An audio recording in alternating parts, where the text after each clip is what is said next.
Okay, this area, you can see it's all overgrown.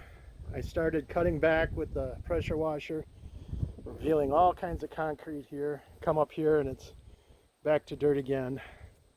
And then hints of a sidewalk there too. It all needs to get dug out. So here we are a day later, several buckets full, doing some archaeology here. You can see there's lots of digging yet to do to make it to the front, but I'm revealing sidewalk.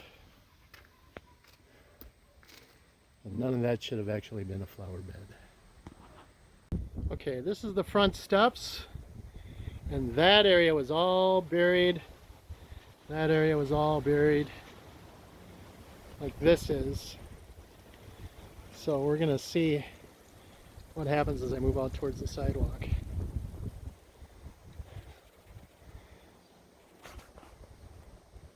And that, my friends, is what the sidewalk actually looks like after digging it out from the dirt. And you can see that there's a name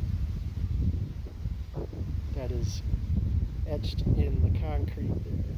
I wonder if that's the original owner.